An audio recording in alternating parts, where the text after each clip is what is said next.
नमस्कार, मी श्वेता अंकले. तरुण भारत न्यूज बुलेटिनमध्ये आपल्या सर्वांचे स्वागत. आता पाहूया ठळक घडामोडी.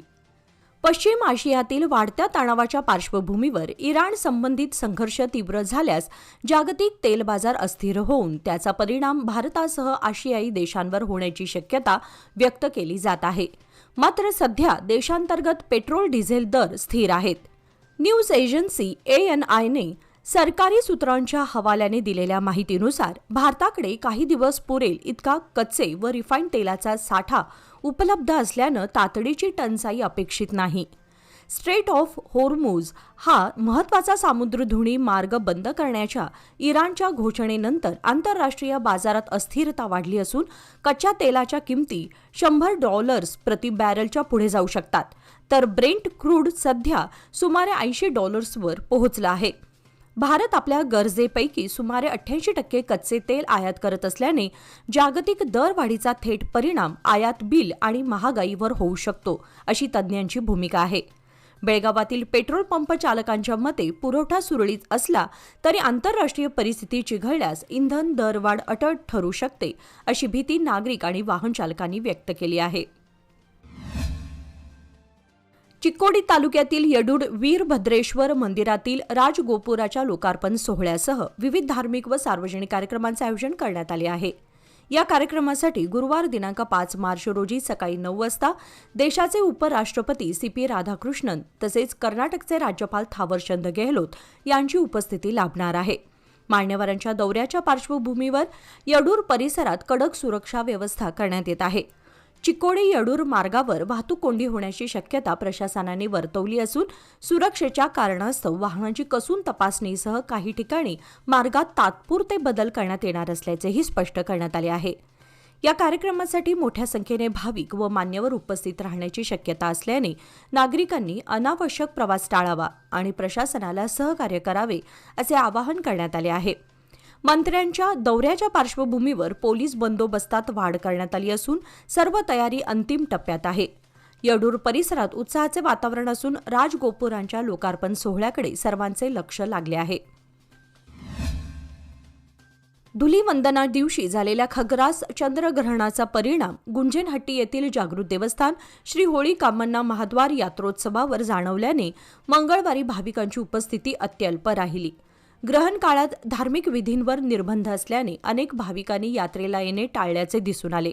मात्र आज बुधवारी यात्रेचा मुख्य दिवस असून बेळगाव जिल्ह्यासह कर्नाटक, महाराष्ट्र आणि गोवा येथून भाविक मोठ्या संख्येने उपस्थित राहण्याची शक्यता व्यक्त होत आहे. यात्रेदरम्यान कोणतीही अनुचित घटना घडू नये आणि वाहतूक सुरळीत राहावी यासाठी पोलिसांचा कडेकोट बंदोबस्त तैनात करण्यात आला आहे. पोलीस उपायुक्त नारायण भरमणी, ACP गंगाधर आणि पोलीस निरीक्षक सुरेश शिंगे यांनी गावाला भेट देऊन देवस्थान पंच कमिटीकडून आढावा घेतला असून भाविकांनी सहकार्य करण्याचे आवाहन करण्यात आले आहे. बेळगाव महानगरपालिका प्रशासनाने शहरात व्यापार परवाना तपासणी मोहिमेला वेग दिला आहे. आयुक्तांच्या आदेशानंतर उत्तर व दक्षिण विभागातील आरोग्य निरीक्षकांचे पथक सक्रिय झाले असून परवाना न घेता व्यवसाय थाटणाऱ्या आस्थापनांवर कारवाई सुरू करण्यात आली. संयुक्त तपासणी मोहिमेदरम्यान समादेवी गल्लीतील एका सुप्रसिद्ध स्वीट मार्टवर अचानक धाड टाकण्यात आली. यावेळी व्यापार परवाना नसल्याचे तपासणीत आढळून आल्यानंतर संबंधित दुकानावर ₹5,000 दंड ठोठावण्यात आला. यानंतर खडेबाजार परिसरातील ब्रँडेड चष्म्याच्या शोरूमचीही तपासणी करण्यात आली. येथेही आवश्यक व्यापार परवाना नसल्याचं निदर्शनास आल्यानं त्यांना ₹5,000 दंड ठोठावण्यात आला. महानगरपालिकेने सर्व व्यावसायिकांना तातडीने वैध व्यापार परवाना घेण्याचे आवाहन केले असून नियमांचे उल्लंघन करणाऱ्यांवर कठोर कायदेशीर कारवाई करण्यात येणार असल्याचा इशारा दिला आहे.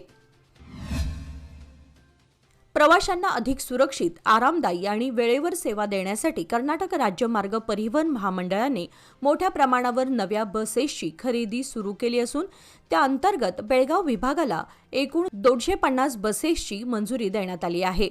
यापैकी बेळगाव आगारातील 42 बस मंजूर झाल्या असून 24 बसेस आगारात दाखल झाल्या आहेत, तर उर्वरित 18 बसेस टप्प्याटप्प्याने प्राप्त होणार असल्याची माहिती सूत्रांनी दिली. नव्या बसांच्या आगमनामुळे आगाराची कार्यक्षमता वाढणार असून लांब पल्ल्याच्या मार्गांवर फेऱ्यांची संख्या वाढवणे शक्य होणार आहे. राज्य शासनाच्या निर्णयानुसार जुन्या व जीर्ण बसांची टप्प्याटप्प्याने बदली करण्यात येत असून बेळगाव विभागाला नव्या बसांचा मोठा वाटा मिळाल्याने प्रवाशांना दिलासा मिळाला आहे. बेळगावहून गोवा तसेच महाराष्ट्रातील विविध शहरांसह सीमा भाग आणि परराज्यातील महत्त्वाच्या मार्गांवर या बस धावणार असून प्रवाशांना अधिक आरामदायी आसन व्यवस्था व सुरक्षित प्रवासाची सुविधा उपलब्ध होणार आहे. उत्तर कन्नडा जिल्ह्यातील यल्लापूर तालुका येथून कारवारकडे निघालेली मारुती सुझुकी एर्टिगा कार रस्त्यालगतच्या खोल खड्ड्यात कोसळली.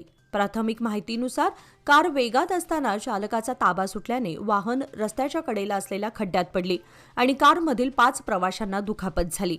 घटनेनंतर स्थानिक नागरिकांनी तात्काळ मदतकार्य करून जखमींना जवळच्या शासकीय रुग्णालयात दाखल केले. सर्व जखमींची प्रकृती स्थिर असून कोणतीही गंभीर जखम झालेली नाही अशी माहिती मिळाली आहे. पोलिसांनी घटनास्थळी पंचनामा करून अपघाताचे नेमके कारण शोधण्यास सुरुवात केली आहे. हल्याड दांडेली मार्गावरील आलूर ग्रामपंचायत हद्दीमध्ये मध्यरात्री जंगली हत्तीने उपद्रव माजवून शेतकऱ्याच्या घरात असलेला जनावरांचा गोठा उद्ध्वस्त केल्याची घटना घडली आहे. येथील रहिवासी विष्णू दानप्पा वटलेकर यांच्या शेतातील रस्त्यालगत बांधलेल्या गोठ्यामध्ये हत्ती घुसून मोठे नुकसान केले. त्यावेळी गोठ्यामध्ये म्हैस व रेडकू होते. सुदैवाने यात कोणतीही जीवितहानी झाली नसली तरी जनावरे घाबरून सैरभैर झाली होती. घटनेनंतर परिसरात भीतीचं वातावरण निर्माण झालं असून जंगली हत्तींचा वाढता वावर चिंतेचा विषय ठरत आहे. माहिती मिळताच वन विभागाने घटनास्थळी पाहणी केली असून बाधित शेतकऱ्याला तातडीने नुकसान भरपाई देण्याची व प्रतिबंधक उपाययोजना करण्याची मागणी ग्रामस्थांनी केली आहे.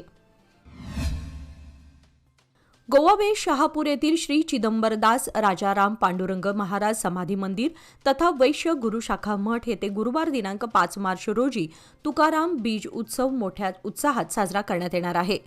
उत्सवानिमित्त सकाळी 8 वाजता लघुरुद्र अभिषेक तसेच महिला भजनी मंडळाचे सुश्राव्य भजन आणि आरती आयोजित करण्यात आली आहे. दुपारी ठीक 1 वाजता महाप्रसादाचे आयोजन करण्यात आले असून भाविकांनी याचा लाभ घ्यावा असे आवाहन करण्यात आले आहे.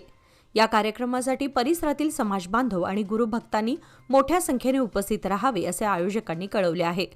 अध्यक्ष समीर अनगोळकर व सचिव विशाल मुरकुंबी यांनी सर्वांनी वेळेवर उपस्थित राहून कार्यक्रमात सहभागी व्हावे असे आवाहन केले आहे. बेळगाव शहराच्या हाकेच्या अंतरावर असलेल्या बीके कंगराळी गावातील जुबली रोड पहिला क्रॉस तसेच कलमेश्वर नगर दुसरा टप्पा परिसरात कचऱ्याचे ढिगारे साचल्याने नागरिकांचे हाल होत असून सर्वत्र दुर्गंधी पसरली आहे. नियमित साफसफाई होत नसल्यामुळे गटारी तुंबल्या असून अलीकडील पावसामुळे पाणी साचून अस्वच्छतेत अधिक भर पडली आहे. रस्त्यावर उघड्यावर पडलेल्या कचऱ्यामुळे डासांचा प्रादुर्भाव वाढला असून डुकरांचा उपद्रवही वाढल्याने साथीचे आजार पसरू शकतात अशी भीती स्थानिकांनी व्यक्त केली आहे.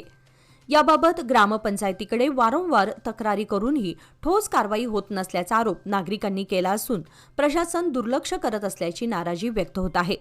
तातडीने साफसफाई करून नियमित कचरा उचल व्यवस्था सुरू करावी, अन्यथा आंदोलन छेडण्याचा इशारा स्थानिकांनी दिला आहे. शुभ मुहूर्त गुंतवणुकीचा व्याजदर कमी होण्यापूर्वीचा 31 मार्च पूर्वी लोकमान्य सोसायटीमध्ये गुंतवणूक करा आणि मिळवा 10% आकर्षक व्याजदर. 1 एप्रिल पासून लोकमान्यांच्या सर्व योजनांवरील व्याजदर कमी होणार, म्हणूनच आजच निर्णय घ्या. अधिक माहितीसाठी आमच्या नजीकच्या शाखेला भेट द्या किंवा कॉल करा 1800-212-4050. लोकमान्य, प्रत्येक पावलावर तुमच्या सोबत. नियम व अटी लागू. लग्नाच्या आमिषाने अल्पवयीन मुलीचे अपहरण करून तिच्यावर लैंगिक अत्याचार करणाऱ्या आरोपीला 20 वर्षांचा सश्रम कारावासाची शिक्षा सुनावण्यात आली आहे. जिल्हा पॉक्सो न्यायालयाच्या न्यायाधीश CM पुष्पलता यांनी मंगळवारी हा निकाल दिला. देवराज अशोक मेत्री वय 28 असं आरोपीचं नाव आहे. फिर्यादीनुसार 14 सप्टेंबर 2023 रोजी पीडित मुलगी बेपत्ता झाल्याची तक्रार तिच्या कुटुंबियांनी पोलिसात दिली होती. तपासादरम्यान आरोपीने मोटारसायकलवरून मुलीला पळवून नेल्याचे निष्पन्न झाले. अपहरणानंतर आरोपीने वेगवेगळ्या ठिकाणी नेऊन मुलीवर वारंवार लैंगिक अत्याचार केल्याचं तपासात उघड झालं. कुलघोड पोलिसांनी आरोपीला ताब्यात घेऊन पोक्सो कायद्यानुसार गुन्हा दाखल केला. या प्रकरणात 9 साक्षीदार, 14 कागदोपत्री पुरावे आणि 13 मुद्देमाल न्यायालयात सादर करण्यात आले. आरोप सिद्ध झाल्यानंतर न्यायालयाने आरोपीला 20 वर्षांचा सश्रम कारावास आणि 10,000 रुपयांचा दंड ठोठावला. तसेच पीडितेला जिल्हा कायदा प्राधिकरणाकडून 4 लाख रुपयांची आर्थिक भरपाई देण्याचे आदेश दिले आहेत. सरकारी पक्षातर्फे विशेष सरकारी वकील ॲडव्होकेट LV पाटील यांनी काम पाहिले. बेळगाव मेन्स फिटनेस क्लब येळूर यांच्या वतीने आयोजित गोरल क्लासिक येळूर 2026 जिल्हास्तरीय बॉडी बिल्डिंग स्पर्धेला खेळाडू व प्रेक्षकांचा उत्स्फूर्त प्रतिसाद मिळाला. ही स्पर्धा Karnataka body building association, Karnataka all India body building federation आणि इंडियन बॉडी बिल्डिंग फेडरेशनच्या मान्यतेखाली 7 वजन गटामध्ये पार पडली. नेक्स्ट लेव्हल जिमचे प्रशांत खन्नूकर टायटल विजेते ठरले, तर मंथन जिमचे किशोर पुजारी बेस्ट पोझर पुरस्काराने सन्मानित झाले. स्पर्धेचे आयोजन माजी जिल्हा पंचायत सदस्य रमेश गोरल यांच्या पुढाकारातून केले गेले असून विजेत्यांना ट्रॉफी, मानचिन्ह आणि 5 लाखांहून अधिक बक्षीस रक्कम प्रदान करण्यात आली. महापौर मंगेश पवार, माजी ग्रामपंचायत अध्यक्षा लक्ष्मी मासेकर आणि इतर मान्यवर उपस्थित होते, ज्यांनी विजेत्यांचा सत्कार केला आणि ग्रामीण युवकांना तंदुरुस्त राहण्याचे आवाहन केले. कर्नाटक राज्य सरकारने पोलीस दलात 8,176 विविध पदांची थेट भरती करण्यास अधिकृत मंजुरी दिली असून भरती प्रक्रिया लवकरच सुरू होणार आहे. या भरतीमध्ये नागरी पोलीस कॉन्स्टेबल 4,110, KSRP कॉन्स्टेबल 2,032, सशस्त्र police constable 1,650, KSISF constable 364, detective sub inspector 20, एकूण पदे 8,176. कल्याण कर्नाटकसह इतर भागांसाठी स्वतंत्र पदवाटप करण्यात आले आहे. आरक्षणाच्या टक्केवारीत महत्त्वपूर्ण बदल करण्यात आले असून अनुसूचित जातींसाठी 17% आणि अनुसूचित जमातीसाठी 7% आरक्षण लागू केले जाणार आहे. वरिष्ठ अधिकाऱ्यांनी सर्व घटक प्रमुखांना रोस्टर पॉइंट्स तयार करून ठराविक मुदतीत भरती विभागाकडे सादर करण्याचे कडक निर्देश दिले आहेत. पोलीस भरती प्रक्रियेचे वेळेत व पारदर्शक पद्धतीने आयोजन करण्याचे आदेश वरिष्ठ अधिकाऱ्यांनी दिले आहेत. बेळगाव जिल्हा रोलर स्केटिंग असोसिएशनच्या पुढाकारातून गोवावेस येथील चंपाबाई भोगले शाळा व वसतिगृहातील 13 मुलींना मोफत स्केटिंग प्रशिक्षण दिलं जात आहे. या उदयोन्मुख खेळाडूंना प्रोत्साहन देण्यासाठी विवा स्केट्सतर्फे स्केटिंग किट्सचे मोफत वाटप करण्यात आले. या प्रसंगी कंपनीचे CEO विराग वैष्णव यांनी मुलींना पुढील वाटचालीस सर्वतोपरी मदत करण्याचे आश्वासन दिले. तसेच कामकर बंधू यांच्यामार्फत सर्व खेळाडूंना टी-शर्ट्सचेही वाटप करण्यात आले. सदर मुलींना बेळगाव जिल्हा रोलर स्केटिंग असोसिएशनतर्फे गोवावेस येथील स्केटिंग रिंकवर नियमित मोफत प्रशिक्षण दिले जात आहे. ग्रामीण व गरजू पार्श्वभूमीतील मुलींना क्रीडा क्षेत्रात संधी उपलब्ध करून देण्याचा या उपक्रमाचा उद्देश आहे. शाळेचे अध्यक्ष, मुख्याध्यापक, शारीरिक शिक्षक तसेच स्थानिक नागरिकांकडून या मुलींना प्रोत्साहन मिळत असून त्यांच्या यशस्वी भवितव्यासाठी शुभेच्छांचा वर्षाव होत आहे. इराण-इस्रायल अमेरिका युद्धामुळे भारतातून आखाती देशांना होणारी शेतीमालाची निर्यात ठप्प झाली आहे. त्यामुळे बासमती तांदूळ, कांदा, द्राक्षे, डाळिंब, केळी, मसाले, काजू, भाजीपाला तसेच फळ पिकांच्या निर्यातीला फटका बसला आहे. तसेच कच्चे तेल अर्थात क्रूड ऑइल महागल्याने इतर देशांना होणाऱ्या आयात निर्यातीचाही खर्चावर परिणाम झाला आहे. त्याचा परिणाम आपल्या देशातील शेतीमाल बाजारावर होताना दिसत आहे. इराण आणि इस्रायल अमेरिका युद्ध सुरू झाल्यानंतर पश्चिम आशियातील इतर देशही या युद्धात ओढले गेले. इराणने दुबईवरही हल्ला केला. परिणामी जागतिक आयात निर्यातीसाठी महत्त्वपूर्ण असलेले दुबईमधील जेबेल अली बंदर बंद करण्यात आले आहे. त्याचा भारताच्या निर्यातीला मोठा फटका बसत आहे. संकेश्वर यरगट्टी राज्य महामार्ग घटप्रभा शहराजवळ घटप्रभा कालव्यावर उभारण्यात येत असलेल्या नवीन 4 लेनच्या पुलाच्या कामाची आज सार्वजनिक बांधकाम विभाग मंत्री सतीश जारकिहोळी यांनी प्रत्यक्ष स्थळी भेट देऊन पाहणी केली. 18.5 मीटर रुंदीच्या या पुलामुळे महत्त्वाच्या राज्य महामार्गावरील वाहतूक अधिक सुरक्षित व गतिमान होणार आहे. कामाच्या प्रगतीचा आढावा घेताना मंत्र्यांनी संबंधित अधिकाऱ्यांशी चर्चा करून दर्जेदार कामकाजावर भर देण्याच्या सूचना दिल्या. दरम्यान मुख्य मार्गावरील वाहतुकीत कोणतीही अडचण निर्माण होऊ नये यासाठी तात्पुरत्या पुलाचे बांधकाम पूर्ण करण्यात आले असून वाहनांची वाहतूक सुरळीतपणे सुरू करण्यात आली आहे. त्यामुळे नागरिकांना कोणताही त्रास न होता मूळ पुलाचे काम वेगाने सुरू ठेवता येत आहे. प्रकल्प पूर्ण झाल्यानंतर या भागातील वाहतूक व्यवस्थेला मोठा दिलासा मिळणार असून नागरिकांना सुरक्षित व जलद प्रवासाची सुविधा उपलब्ध होणार असून संबंधित अधिकाऱ्यांना काम निश्चित मुदतीत पूर्ण करण्याच्या कडक सूचना देण्यात आल्या आहेत. खानापूर तालुक्यातील चन्नेवाडी येथील बस थांबा गेल्या अनेक वर्षांपासून रंगरंगोटी अभावी जीर्ण अवस्थेत तसेच गाव वस्तीपासून सुमारे अर्धा किलोमीटर अंतरावर असल्याने येथे मद्यपींचा अड्डा तयार झाला होता. परिणामी परिसर अस्वच्छ व असुरक्षित बनला होता. होळीच्या निमित्ताने गावातील युवकांनी पुढाकार घेत श्रमदानातून बस थांबा आणि परिसराची स्वच्छता मोहीम राबवली. झाडाझुडपांनी वेढलेला परिसर साफ करून स्वखर्चाने बस थांब्याची रंगरंगोटी करण्यात आल्याने प्रवाशांसाठी स्वच्छ व सुरक्षित वातावरण निर्माण झाले आहे. सामाजिक कार्यकर्ते सुहास यांच्या मार्गदर्शनाखाली सौरभ पाटील, वेदांत पाटील, प्रेमानंद पाटील, सर्वोत्तम पाटील, कार्तिक पाटील, धीरज पाटील, गणेश पाटील, अंकुर पाटील व भरमू पाटील यांनी श्रमदानात सक्रिय सहभाग नोंदवला. या उपक्रमाचे ग्रामस्थ व प्रवाशांकडून कौतुक होत असून गाव विकासासाठी युवकांचा हा पुढाकार प्रेरणादायी ठरत आहे. मुंबईतील कापड गिरण्यांमध्ये सीमा भागासह बेळगाव जिल्ह्यातील कामगार मोठ्या संख्येने कार्यरत होते आणि शहराच्या विकासात त्यांचे मोलाचे योगदान राहिले आहे. सन 1990 मध्ये महाराष्ट्र सरकार व municipal corporation of greater Mumbai यांनी गिरण्यांच्या जागांचा वाणिज्य व निवासी वापरास परवानगी दिल्यानंतर मालकांना आर्थिक लाभ झाला. मात्र हजारो कामगारांवर बेरोजगारीची वेळ आली. आंदोलनानंतर सरकारने गिरणी कामगार व त्यांच्या वारसांना मुंबईत घरे देण्याचा निर्णय घेतला असला तरी त्याची प्रभावी अंमलबजावणी अद्याप झालेली नाही. या पार्श्वभूमीवर 10 मार्च 2026 रोजी मुंबईतील आझाद मैदान येथे मोफत घरांच्या मागणीसाठी आंदोलन पुकारण्यात आले आहे. या आंदोलनाच्या जनजागृतीसाठी 7 मार्च रोजी बोडकेनट्टी येथील छत्रपती शिवाजी महाराज चौकात बैठक आयोजित करण्यात आली असून सीमा भागातील गिरणी कामगारांनी मोठ्या संख्येने उपस्थित राहावे असे आवाहन आयोजकांनी केले आहे. चिकोडी येथील केरूर गावातील बसवेश्वर सर्कल ते केरूर क्रॉस रस्त्याचे काम काँग्रेस कार्यकर्त्यांच्या हस्ते नुकतेच सुरू झाले. या रस्त्यासाठी विधान परिषद सदस्य व दिल्ली विशेष प्रतिनिधी प्रकाश हुक्केरी आणि आमदार गणेश हुक्केरी यांनी 3,25,00,000 रुपयांचा निधी मंजूर केला आहे. या रस्त्याचा परिसरातील नागरिकांसाठी, शेतकऱ्यांसाठी आणि तालुका कार्यालयातील कामांसाठी महत्त्व मोठे असून पूर्वीची दुरवस्था मोठा त्रास देत होती. आमदार गणेश हुक्केरी यांनी सांगितले की सदलगा शहराच्या विकासासाठी, रस्ते सुधारणा आणि विविध विकास कामांसाठी मोठ्या प्रमाणात निधी मिळवला असून लवकरच अनेक कामांना सुरुवात होणार आहे. या कार्यक्रमास केरूर गावातील ज्येष्ठ नेते, माजी जिल्हा पंचायत सदस्य आणि स्थानिक नागरिक मोठ्या संख्येने उपस्थित होते.